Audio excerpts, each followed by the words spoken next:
예, 선생님. 시작? 네. 시작하시면 어, 반갑습니다. 지난번에 말씀드린 것을 요약하면 그 비판이라고 하는 그 단어가 상당히 번역하기가 까다로워서 여러 가지 우리말로는 다르게 번역됐다는 말씀을 드렸습니다.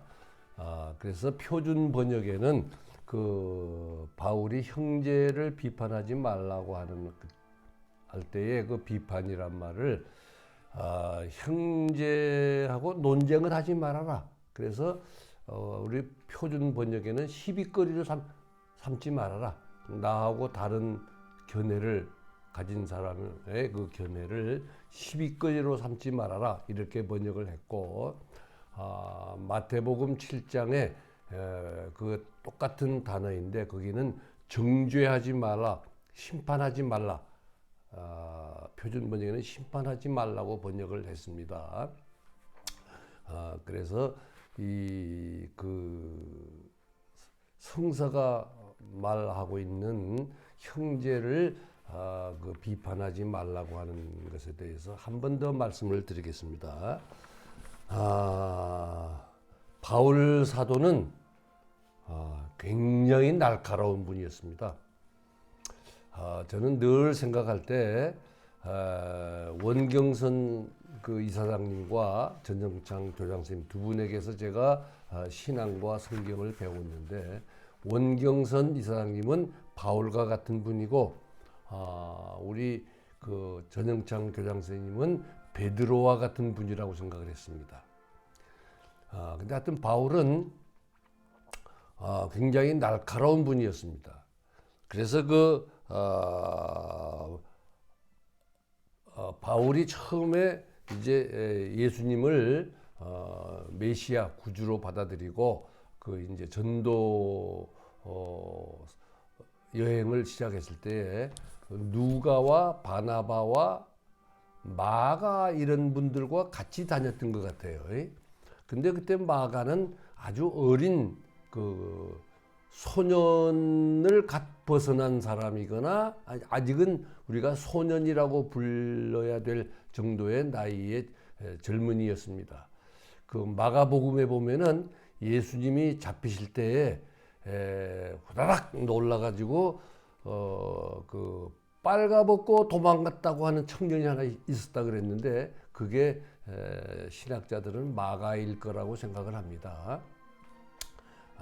그렇게 어린 젊은이였어요.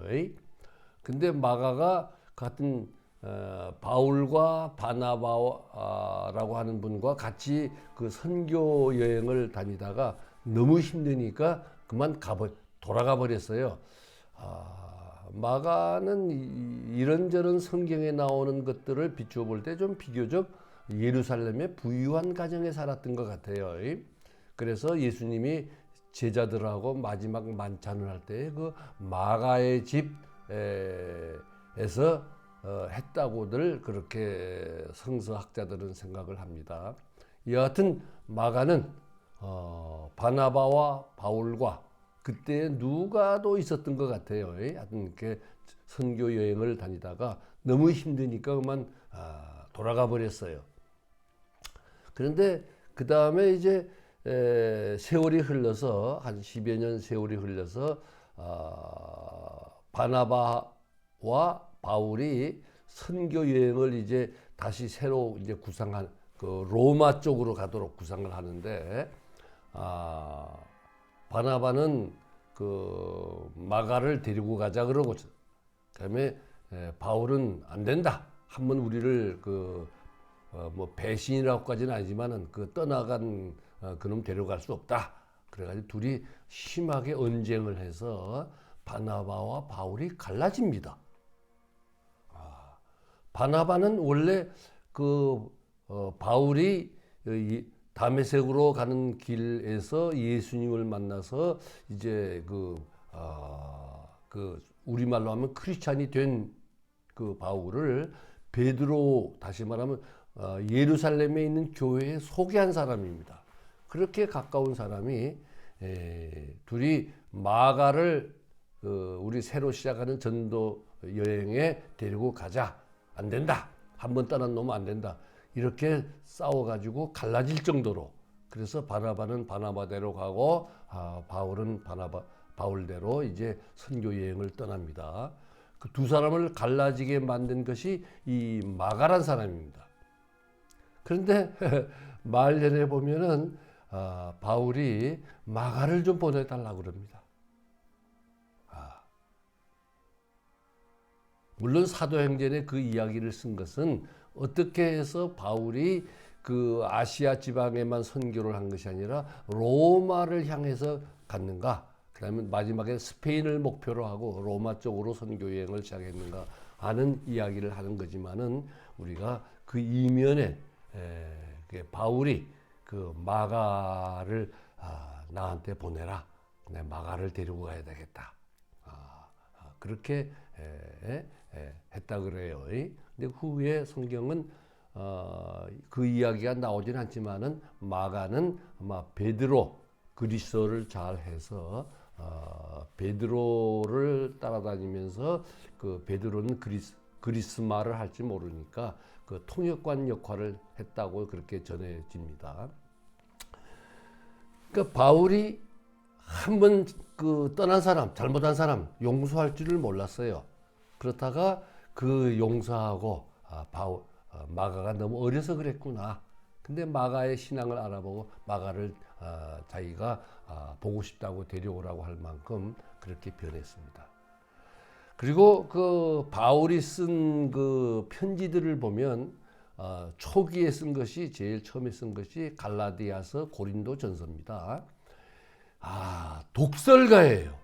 그러니까 내가 전하는 복음과 다른 복음을 전하는 사람은 그게 사람이든 천사든 저주를 받을지어다 그렇게 합니다. 그 참 할 말이 아니죠. 이 사도가. 그리고 또 빌립보서에 보면은 그 자기와 다른 그 율법을 강조하는 그 사람들을 향해서 개들을 조심하라. 그 사람들을 개라 그럽니다. 그만큼 날카로운 분이었습니다.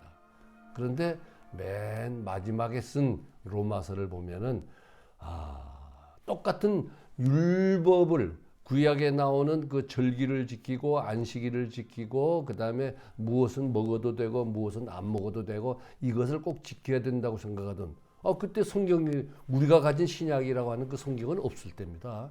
구약만이 성경일 때입니다. 그걸 주장하는 그 로마에 있는 그 유대교인으로서 예수를 믿는 그 신도들에게 이제 그거 잘못됐다 하는데 뭐 개들이라 그러지 않습니다. 저주를 받으라 그러지 않습니다. 1장에서 11장까지 11장을 소비하면서 차근하게 우리가 그런 그 어떤 그 안식일을 지키고 할례를 받아야 되고 뭐 그런 율법을 그런 지키는 그런 우리가 삶으로 구원받는 게 아니라 예수님을 우리의 구주로 왕으로 모심으로써만 구원받을 수 있다고 하는 그 이야기를 11장을 소모하면서 씁니다. 그것도 아주 부드럽게 또 자기의 잘못을 자기의 약점이라 그럴까요? 내가 마음속에 참 선을 행하고 싶은 마음은 있는데 내 육신이 약해서 그렇게 못한다. 근데 그 육신을 죽이고 선을 행할 수 있는 힘은 하나님이 성령을 통해서 예수님이 바울의 말을 내면 하나님의 영이라 그러지 않고 그리스도의 영이라 그럽니다. 그리스도의 영을 통해서 자를 그렇게 만들어 줬다고 얘기를 합니다.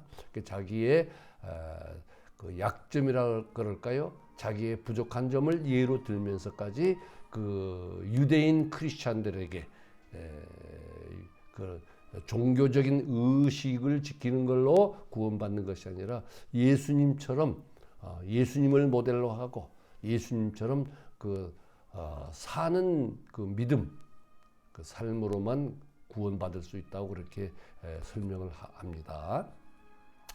그만큼 부드러워졌어요.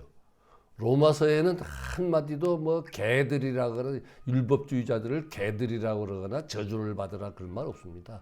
상세하게 그들의 그 견해가 왜 잘못되었는지를 1장에서 11장까지 설명을 합니다. 부드럽게, 간곡하게, 어떤 의미에서는 애원하는 심정으로 설명을 합니다.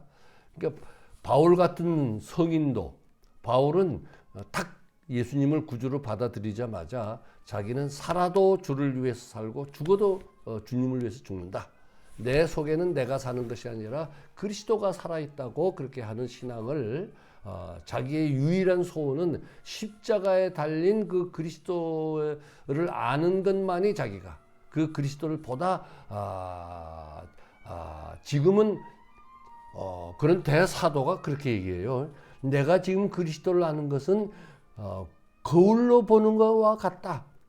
당시의 거울은 우리가 가지고 있는 거울과 다릅니다. 동판을 갈고 깨끗하게 또 갈고 갈아서 그 동판이 거울이었습니다. 그러니까 내가 지금은 그리스도를 안다고 하지만 희미하게 알고 있다고 얘기합니다. 그러나 언젠가 내가 죽어서 예수님을 만나면은 내가 얼굴을 맞대고 보는 것처럼 알게 될 것이다. 지금은 내가 그리스도를 알지만은 동판의 거울에 비치는 것 정도밖에 모른다고 말하는 면서도 그 신앙은 내가 오직 십자가에 달린 그리스도, 그 다음에 살아도 죽어도 살아서도 죽어서도 나는 예수밖에 모른다. 그런 신앙을 초지일관 가졌던 분인데도 불구하고 그런 성자도 초기 젊었을 때의 그 독설과 혈기가 사라지고 말년에는 부드러움으로 그 율법주의자들로서 기독교인 된 사람들을 그 설득하는 편지를 로마서가 씁니다. 그 점에서 우리는 고린도전서라든지 갈라디아서라든지 그 바울이 초기에 쓴 편지들을 항상 로마서에 근거해서 우리가 읽어야 될 이유가 있습니다. 그런데 그것도 10년, 20년, 30년이 지나자 당시의 초대교회의 교인들이 제대로 이해를 못했어요. 그래서 그것을 바르게 할 수 있도록 하기 위해서 쓰여진 책들이 마태, 마가, 누가, 요한복음입니다. 그래서 제가 앞으로 이렇게 여러 번 나누어서 설교를 하는 이유는 제 꿈 중에 하나가 마지막 그 예수님의 산상수훈 마태복음 5장, 6장, 7장에 대한 설교를 하고 싶어서입니다. 책으로는 공부를 할 만큼 했습니다. 그런데 아직 제 그 신앙의 수준이 그 설교를 할 만큼 되지를 못했어요. 그래서 생각하다가 내가 언제 되면 그 수준이 돼가지고 산상수훈 설교를 하지 생각해 보니까 죽을 때까지 못할 것 같아요. 그래서 그냥 공부한 것, 그다음에 지금 제가 나의 지금까지의 그 신앙의 경험을 토대로 해서 한번 설교를 시작하려고 합니다. 그래서 이렇게 여러 번에 나누어서 그 기독교 윤리의 가장 핵심, 중심이 되는 비판하지 말라는 그 설교를 지금 하고 있습니다. 그런데 하여튼 그 비판이라고 하는 그 그리스어가 그렇게 힘들어서 예수님이 원래는 그 단어는 예수님이 십자가를 지고 가듯이 세상 죄를 지고 간다는 할 때에 쓰인 단어라고 제가 말씀을 드렸어요. 그리고 남의 짐을 져줘라. 특히 믿음이 약한 성도의 그 형제의 짐을 져주어라 할 때에 영어로는 carry라고 또는 그 다음에 bear 어떤 짐을 지고 간다는 그런 뜻이라고 말씀을 드렸습니다. 원뜻이. 오늘 이제 이 기독교 윤리의 핵심에 관한 설교를 제가 마지막 하고 다음에는 이제 산상수훈으로 넘어가려고 그러는데 역시 기독교 윤리의 핵심은 산상수훈에 있어요. 그래서 이제 마지막으로 말씀드리고 싶은 것은 결국은 너그러움입니다. 날카로운 비판 가지고는 세상을 구원하지 못합니다. 그래서 이 세상을 구원하고 이 세상의 평화를 위해서 이 땅 위에 하나님의 나라가 이루어지는 도록 하는 일을 하는 것이 우리 크리스찬들의 목표인데, 같은 신앙을 가진 우리 형제를 용서 못한다면 어떻게 세상을 구원할 수 있습니까? 그것이 기독교 윤리의 시작입니다. 그것을 요한 1서, 2서, 3서를 쓰신 요한이라고 하는 분은 눈에 보이는 형제도 사랑하지 못하면서 어떻게 하나님을, 눈에 보이지 않는 하나님 사랑할 수 있느냐? 그건 거짓말이다. 그러니까 눈에 보이는 형제부터 사랑할 수 있어야 된다라고까지 말합니다. 그게 기독교 윤리의, 신앙인의 윤리의 핵심이고 출발점입니다. 네, 날카로움으로는 안 됩니다. 녹색평론이라고 하는 잡지를 제가 좋아합니다. 근데 그걸 늘 봤는데 한 몇 년 전부터 그 책이 안 와요. 아마 농장으로 제가 이사를 와서 뭐가 잘못돼 가지고 안 온 것 같아요. 그래 가지고 제가 작년에 10만 원을 보내 가지고 그동안에 제가 보지 못한 그 녹색평론 잡지를 이렇게 다 이제 받았어요. 받아 가지고 이제 제가 필요한 부분 제목들을 보면서 이렇게 이제 그 읽는데 몇 권 읽다가 깜짝 놀랐어요. 김종철 선생님이라고 하는 훌륭한 분이 녹색평론을 그 이제 잡지를 내기 시작했는데 참 그분이 부드럽고 깊이가 있으면서도 아주 우리가 살고 있는 이 문명에 대해서 날카로운 비판을 하는 분이었습니다. 근데 아마 나이 드시고 힘들었던지 새로운 젊은 그 필진들을 넓혔어요.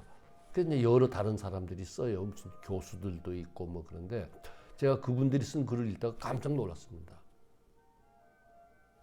그 새로 그 녹색평론의 글을 시작하는 분들이 날카로움만 있어요.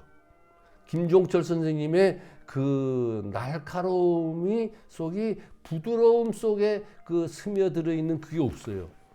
제가 몇 권을 읽다가 말았습니다. 날카롭기만 해요. 날카롭기만 하고 부드러움이 없어요. 깊이가 없어요. 넓이가 없어요. 그 날카롭기만 하면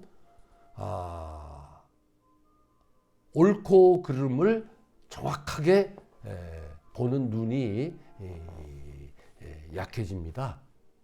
역시 부드러움 속에서만 날카롭게 그 옳고 그름을 보는 눈이 성숙하게 돼요. 그래서 너무 씁쓸해서 몇 권 읽다가 말았습니다. 도재원 교장 선생님의 표현을 빌리면 사랑으로만 사람을 변화시킬 수 있지 그 외에 사람을 변화시킬 수 있는 게 없다. 사랑으로만 사람을 변화시킬 수 있다. 그렇게 도재원 교장 선생님은 그렇게 신조예요. 그래서 그분은 저보다 훨씬 더 부드럽죠. 그런데 우리가 남을 용서하는 것으로서 우리가 참 예수님의 참 제자가 되는데, 우리가 지은 죄는 1만 달란트고 다른 사람이 나한테 잘못한 거는 100달란트밖에 되지 않는다고 하는 그 비유에 있듯이 남을 용서함으로써 우리가 신앙이 성숙해집니다. 그런데 바울은 일찍이 남을 용서한 사람입니다. 그럼에도 불구하고 그가 부드러워지기에는 그 성경을 이렇게 사도행전을 잘 보면은 부드러워지는데 한 20년이 걸린 것 같아요. 근데 제 경험으로 봐도 마찬가지입니다. 제가 정말 내가 용서할 수 없는 사람을 6년 만에 용서하게 된 것은 30대였습니다. 30대 후반이었습니다. 그런데 아니구나. 거기에 부드러움을 제가 가져야 되겠다고 그 어머니의 살아 계실 때의 그 가르침을 제가 하고 깨달은 것은 50대가 넘어서였습니다. 그게 더 힘듭니다.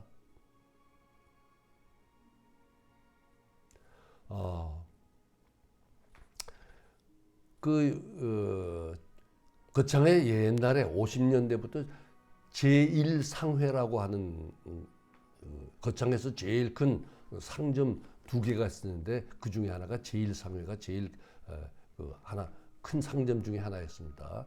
그 제1상회에 그 최 장로님이 이제 하는 아주 신앙이 돈독한 분이었습니다. 그 집의 딸들이 6회가 있고 12회가 있고 그다음에 하여튼 넷이 있고 아들이 둘이 있습니다. 그 다 거고를 보낸 거창고등학교를 졸업했습니다. 근데 그 이제 최성숙이라고 우리 학교에 그가 아마 16회쯤 될 거예요. 근데 하여튼 그 딸로서는 막내였어요. 우리 샛별중학교 선생님도 했습니다. 근데 그 딸이 이제 고등학교 몸이 약해요. 근데 우리 한 달에 한 번씩 그 농장 작업을 했거든요. 돌아가신 교장 선생님은 꼭 흙을 만지는 농장 작업을 통해서 해야 된다고 생각했던 분입니다. 한 달에 한 번씩 농장에 작업을 하는데 근데 농장 작업을 하고 와서 몸이 약한 그 최성숙 학생이 아마 아팠던 것 같아요. 집에 와서 끙끙 앓든지 하여튼 막 농장 작업을 하고 와서 그래도 다음 날 그 최 장로님이 학교에 올라오셨어요. 근데 어떻게 돌아가신 교장 선생님 계시지 않고 제가 있을 때였습니다. 저한테 와서 막 화를 내면서 공부시키라고 가르치라고 학교 보내지 일 시키라고 보냈냐 하면서 막 화를 내시는 거예요. 농장 작업 시키지 말라고. 그래서 제가 그때 젊을 때라서 20대입니다. 막 그 장로님한테 해붙였어요. 그럼 딸 데리고 가라고, 전학 가라고, 딴 학교로. 그래가지고 막 그냥 정말 그 나이 많은 분을 제가 쫓아 보냈습니다. 말도 못 꺼내게. 그리고 이제 교장 선생님은 돌아가시고 제가 교장이 됐는데 이제 설교는 해야 되는데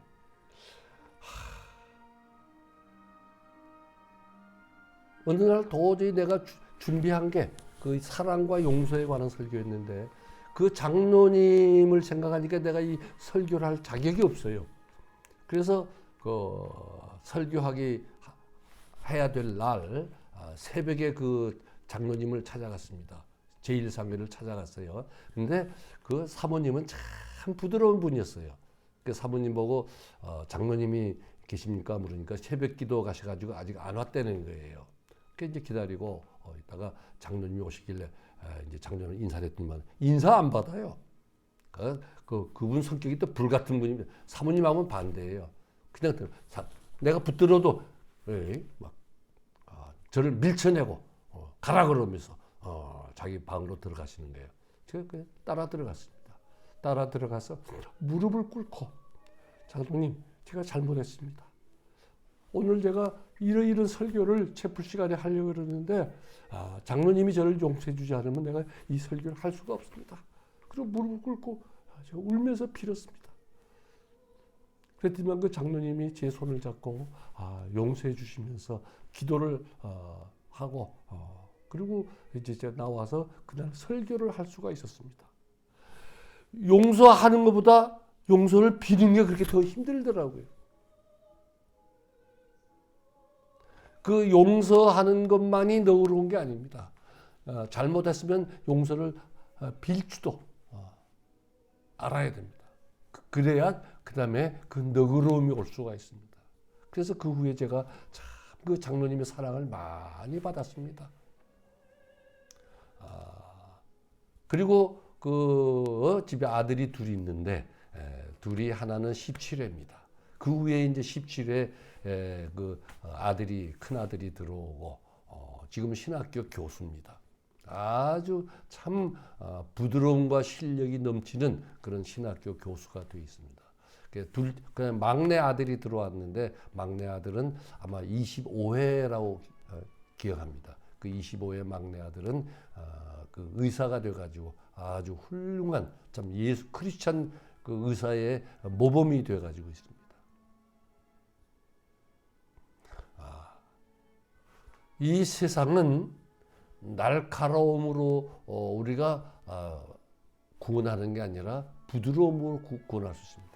그렇다고 그 날카로운 비판을 할 줄 모르면 안 됩니다. 우리는 정치, 경제, 사회, 문화, 그 다음에 현재 이 도덕적으로 이게 옳다고 하는 예를 들면 얘네 그 가부장제도 시대의 도덕 이런 것들을 날카로운 눈으로 비판할 줄 알아야 됩니다.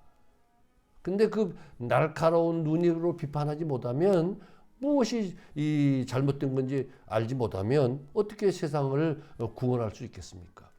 이 세상의 평화를 위해서 일할 수 있겠습니까? 근데 그 날카로운 비판의 수준이 성숙해야 됩니다. 날카로움에 머물러 있어서는 안 됩니다. 그 날카로움이 십자가를 지는 짓는 인간으로서의 성숙함에 도달해야 됩니다. 그래서 사도 바울이 이 편지를 쓰시고 전도를 하고 할 때에는 그 크리스찬이라는 말이 보편화되지 없었습니다. 그냥 바울은 우리를 예수 믿는 사람을 성도란 말은 복수고 단수로 하면 성인이라고 불렀습니다. 그래서 영어로 말하면 세인트입니다. 세인트란 말은 천주교가 말하는 그 108명인가 있는 성자들이 있는데 그 성자들을 가리키는 말이 세인트라는 말입니다. 예수 믿는 사람은 세인트라는 겁니다.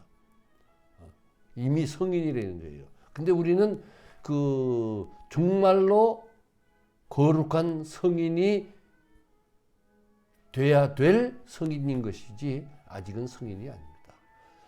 전영창 교장 선생님과 원경선 선생님도 젊었을 때 그 날카로움이 점점 부드러움으로 감싸져서 다시 말하면 정의감이 사랑으로 감싸져 가신 분들입니다. 전덕의 선생님도 그렇습니다. 전덕의 선생님만큼 날카로운 분이 없습니다. 제가 어릴 때부터 우리 누님한테 옛날에는 그 우리 초등학교 다닐 때는 30cm 대나무로 된 그 자가 있었어요. 그 놈으로 머리를 맞아가면서 우리 누님이 저를 가르쳤습니다. 그리고 우리 누님이 내가 잘못한 것도 지적하지만 잘못한 걸 지적할 때 그렇게 매섭게 우리 어머니의 표현을 빌리면은 칼로 우리 살을 탁 째고 거기다 소금 뿌리는 것 같이 그런 말로 저를 야단을 쳤습니다. 어떤 때는 내가 잘못하지 않았는데도 누님이 오해하고 저를 야단친 일이 있습니다. 그래도 제가 하나 자랑스럽게 말할 수 있는 것은 어릴 때부터 누님이 저를 사랑해서 그렇게 30cm 대나무 자로 저를 때려가면서 공부를 가르쳤다는 것을 제가 알기 때문에 우리 누님이 나를 사랑한다. 그걸 알았기 때문에 단 한 번도 누님이 저한테 억울하게 야단을 칠 때에도 제가 대꾸를 한 일이 없습니다. 그리고 우리 누님은 저를 막 야단 칠 때 무섭게 해요. 그 말이 얼마나 이렇게 독설인지 모릅니다. 그래서 제가 해를 넘기지 않고 그런 날은 우리 저녁 때가 되면 누님 집에 가서 누나 커피 없어? 커피 한 잔 줘. 아니면 밥 없어? 밥 좀 줘. 그리고 제가 찾아가서 그 날을 넘기질 않았습니다. 돌아가시기 한 6개월 전인가 전에 누님이 한 번은 저보고 교장 고마워. 내가 그렇게 했는데 교장이 그때마다 우리 집에 와서 커피를 달라 그러고 저녁을 달라 그래서 이렇게 해를 넘기지 않고 풀어준 것에 대해서 내가 고마워. 교장 정말 고맙다. 그렇게 말씀하시고 돌아가셨습니다. 여러분 전덕의 스님의 아시는 분들은 그 마지막 돌아가시기 전에 얼마나 부드러웠을까 하는 것을 여러분들이 알 겁니다. 젊었을 때의 전덕회와 그 돌아가시기 전에 그 전덕회의 모습이. 그러니까 우리는 그 성인이 그 성자가 되어야 될 성인인 것이지 성자가 되지 못한 성인은 진정한 크리스찬이라고 하기가 어렵습니다. 그래서 제가 이 기독교 윤리의 기초 출발점을 말씀드리는 설교의 마지막으로 부드러움만이 감싸는 것만이 품에 우리와 생각이 다른 그 성도들 또는 형제들 또는 동지들 그 넓은 품으로 가슴에 품을 때만이 바울의 표현을 빌리면 그리스도의 일을 할 수가 있습니다. 그리스도의 일은 세상을 구원하는 거거든요. 그래서 그런 은총이 우리 사랑하는 거고 교회의 형제 자매들 위해 함께하기를 예수님의 이름으로 기원합니다.